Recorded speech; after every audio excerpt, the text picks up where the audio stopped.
on to Louisville. Louisville 7-5 again. Shout out Malik Cunningham. And shout out Scott Satterfield, man. Did your thing while you were there. Went 4-4 in ACC. Won the Fenway Bowl versus Cincinnati. Like I said earlier, new head coach is Jeff Brom from Purdue. On to his alma mater at that. Yes, sir. Yes, sir. That's why he took it. It shocked me until I found out that's where he went to school and everything. So then I was like, oh, okay, it makes sense. Right. Jawad Jordan, junior running back, returns. They lost Tyler Hudson to the Rams. I think that was his leading receiver. I mean, Malik Cunningham didn't throw for many yards, but he did so much through the air and on the ground. He's so dynamic. So they also have 3 quarterback transfers. Brady Allen. I think he was from Arkansas. I might be getting him confused because it's another Allen that played at Arkansas. And I might be confusing the two. I do it all the time.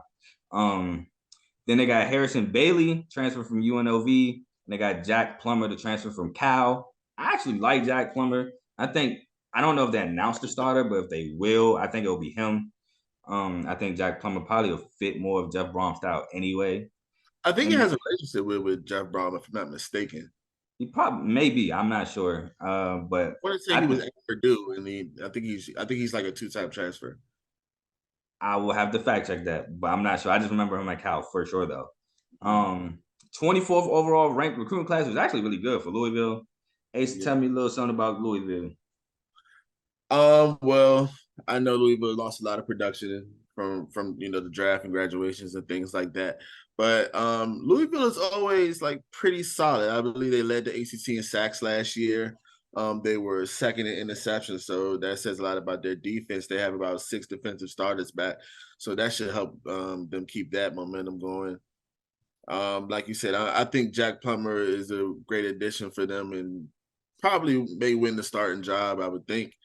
And Jeff Brom, I think of Purdue's offense from last year. He's offensive coach, right? If I'm not mistaken. Yeah. I think Aiden O'Connell.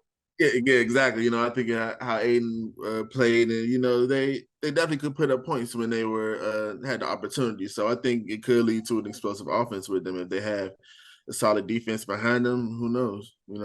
And that's one thing I forgot to point out, that honestly, with Malik Cunningham and that dynamic offense, their defense was actually really strong last year. Like, I remember watching the UCF game, and I was waiting for the points explosion, and just didn't get them. Louisville defense was stout the entire game. Louisville actually had a really good defense, to your point. So I'm glad you brought that up, because I definitely forgot to mention that. So let's on to the schedule. They play Georgia Tech. We just went over that. That's a W for Louisville. Next they play Murray State, which Murray State isn't a bad FCS school, but they're not good enough to hang with Louisville, in my opinion. So I have them taking that W. Especially not at home. They should take that W for sure. Yep. Then they play Indiana. Indiana is a Big Ten team. I'm a Big Ten fan, but Indiana I don't think they're good enough to beat Louisville. They actually had a really bad year last year, so I'll take Louisville in that one. I'll take Louisville in that one as well. I don't think Indiana is that good of a team. Neither. All right, cool. And then so on to ACC play, where they start with Boston College. As explained previously, we have Louisville taking a W. Then they play at NC State. I think this is Louisville's first loss of the season, only because NC State's defense, they normally have a really good defense. So I'm going to go NC State. I think this might be a defensive struggle. I agree. I think a low-scoring game, whoever controls the ball best will come out the winner in that one, but I do have them as an L as well. Then we're on to Notre Dame. I think Notre Dame takes this one pretty easily. So I'm going to give Louisville the L on this one. Yeah, Notre Dame should handle business. All right, then we're on the road to Pitt. I think Pitt takes this W, as for the reasons presented earlier. I agree. I just think Pitt is a stronger program. They should be able to do what they have to do. All right, then we have Duke, and I think with this 3-game losing streak, I think it extends. I think Duke gets them. I think Louisville may be feeling bad about how the season went. They could look at their opponents and be like, well, we did play 3 really talented teams. NC State's questionable there, but I'll say 2 in a possible talented teams. And then, like, maybe we could turn it around against this Duke team, but Duke, like you said, well coached. I think they edge out the W. Yeah.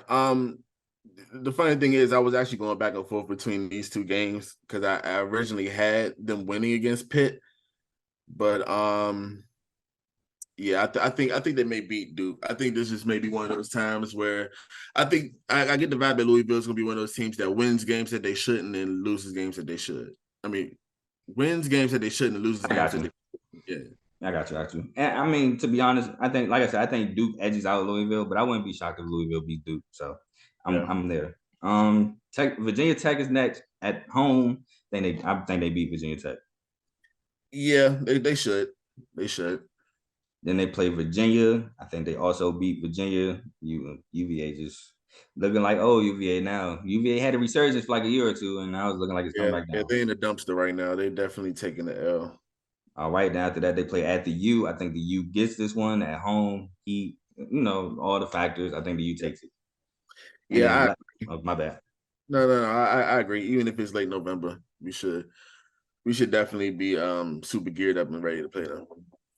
And then lastly, they play Kentucky, which, man, Kentucky's head coach is just always has Kentucky ready. Mm-hmm. Kentucky always has a great defense. Now, Kentucky's transfer quarterback is Devin Leary, so I don't know how this offense is going to look. But what I will say is Devin Leary fit what they had 2 years prior with Will Levis. So definitely true. Yeah, but he is 11S, that's for sure. So I'm gonna give Kentucky the W. Yeah, I think Louisville takes the L on this one. I think that's when the SEC bump, Yeah. So, Yep. So overall, I have Louisville as a bowl team. I have them as a bowl team at 6-6, 4-4 in ACC play. Ace, what you got? Yeah, I actually have them around 6-6, maybe 7-5 if they get lucky. Yes, sir. Which makes them bowl eligible. So Jeff Brom, if he can take them to a bowl as a first-year head coach there, I think that's a really good start. Considering, like you said, the production they lost. They lost Malik Cunningham, who broke like Lamar Jackson's touchdown record, not passing, but just in total touchdown record. So that'd be still really good. You got to think they're not playing Florida State, they're not playing Clemson, they're not playing North Carolina. They got a pretty. Yeah, they do have a really light. They definitely have it really light. Even a non-con schedule is pretty light. So.